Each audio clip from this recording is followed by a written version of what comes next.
Sheet दाखल झालेली काय पहिली प्रतिक्रिया असेल यामध्ये? ज्यावेळेस आपल्याला चार्जशीटची कॉपी आपल्या हातात येणार आहे त्या दिवशीच आपल्याला खरं तर सगळ्या जे काही चार्जशीट मध्ये नमूद केलेल्या गोष्टी आहेत, जसं की सुरुवातीपासून हे कारस्थान कसं रचलं गेलं, अपहरण कसं केलं गेलं, त्याच्यानंतर हत्या कशी केली गेली, याच्यात कुणाकुणाचा सहभाग आहे, कोणी कोणी आरोपीला पळवण्यात मदत केली, कुणी कोणी आरोपीला पैसे पुरवले, या सगळ्या गोष्टीचा या चार्जशीटमध्ये सगळी माहिती असणार आहे.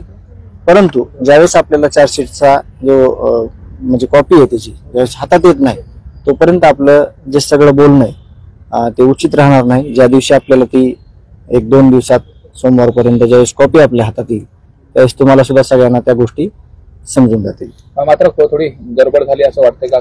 आता हत्येला 80 दिवस झाले आणि चार्जशीट देखील दाखल. याच्यात ज्या समित्या स्थापन झालेल्या होत्या CID SIT आणि जे यंत्रणा होती याच्यात राबवलेली, याच्यात जे अधिकारी नेमलेले होते त्यांनी पूर्ण वेळ या तपासामध्ये तपास कसा वेगाने होईल, कसा उचित होईल, योग्य होईल यावर भर दिलेला होता.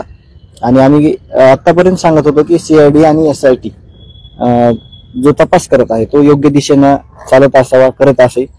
तर या दृष्टिकोनातून त्यांनी जितका वेगानं तपास करता येईल आणि कसा उचित करता येईल त्यावर त्यांनी भर दिलेला आहे.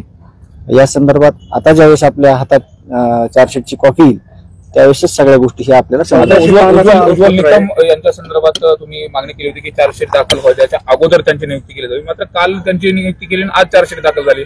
मग त्यांचा नेमका या चार्जशीटच्या संदर्भात काय फायदा होता?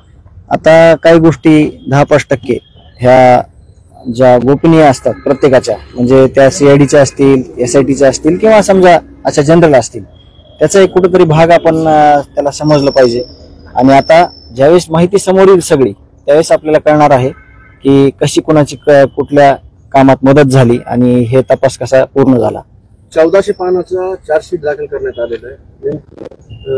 SIT CID असेल जे काही यंत्रणांनी काम केलेलं असेल, तुम्हाला काय वाटतं 1400 पानाचा आरोप? नाही, हा तपास मोठा होता आणि ह्याच्यामध्ये कारस्थान करणारे, अपहरण करणारे, खंडणी गोळा करणारे, याच्यामध्ये आरोपीची संख्या, मदत करणाऱ्यांची संख्या जरी प्रमुख आरोपी हे 9 असले तरी ह्याच्या मागे खूप मोठं जाळं होतं आहे आणि त्यातूनच हे सगळं पुढे प्रक्रिया चाललेली आहे. आणि प्रत्येक आरोपी हा त्याची गुन्हेगारीची पार्श्वभूमी आहे, म्हणूनच मकोका हे कलम लावण्यात आलं होतं. आणि त्याच्यामुळे हे 1400 पानाचे जे चार्जशीट आहे ते आज दाखल झालेले आहे.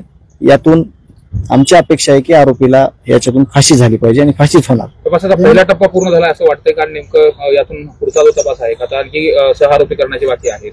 बहुतांश ज्यांनी आरोपीला सहकार्य केलं असे देखील सहआरोपी केले नाही. आता आपल्याला ही ज्यावेळेस याची माहिती पूर्ण भेटल किंवा आपण त्याचा थोडा स्टडी करू त्याच वेळेस आपल्याला पुढे हा प्रथम टप्पा आहे का म्हणजे काय हे त्याच वेळेस आपल्याला समजेल.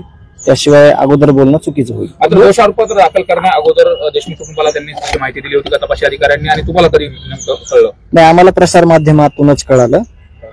का तर उशीर जर होत असेल जास्त चार्जशीट हे दाखल करायला तर ती त्यांनी घेतलेली काळजी आहे, ती वेळेच्या अगोदर चार्जशीट त्यांनी दाखल करायचा प्रयत्न केलेला आहे. बजरंग सोनवणे म्हणाले की खरं तर 180 दिवस असताना 80 दिवसातच ही चार्जशीट दाखल केली गेली आहे आणि हे सगळं संशयास्पद आहे. थोडं वेळ जाऊ द्या, काही गोष्टी तुम्हाला आपोआप कळतील आणि ते वेळ जाणंच खूप महत्वाचं आहे. त्याच्यामुळे मी ह्याच्यावर जरा बोलणं टाळेल. भाऊ, तुमची 2 ते 3 वेळेस तर समितीसोबत बैठक झाली होती, तुमचं बोलणं झालं होतं, तुम्ही बोलले काही गोष्टी आहेत मी बाहेर बोलू शकत नाही.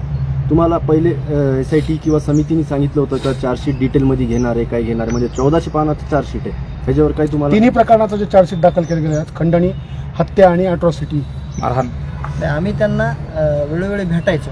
तपास कुठल्या पद्धतीने चालू आहे, कसा चालू आहे, तर आम्हाला ते समाधानकारक सगळ्या गोष्टी सांगायचे आणि आम्ही त्यांना फक्त विनंती करत राहत होतो की याच्यामध्ये निष्पक्षपातीपणे हे सगळा म्हणजे तपास झाला पाहिजे आणि त्याची दक्षता त्यांनी घेतली असावी. जवळपास 80 दिवस झालेत, कृष्ण आंधळे फरार आहे आणि तुम्ही पाहिलं असेल की काही शंका उपस्थित केल्या जात आहेत त्याच्या असण्याबाबत, त्याबद्दल काय सांगाल सविस्तर? ते सगळं पोलीसचं काम आहे. आपण आपलं जे काम होतं ते आपण केलंय. आता ते पोलीसचं काम राहिलेलं आहे. त्याच्या तपासामध्ये तो कधी शोधतोय, तो कुठं सापडतोय, तो कुठं फरार आहे, ते काम त्यांचं आहे. त्यांना ते केलं पाहिजे.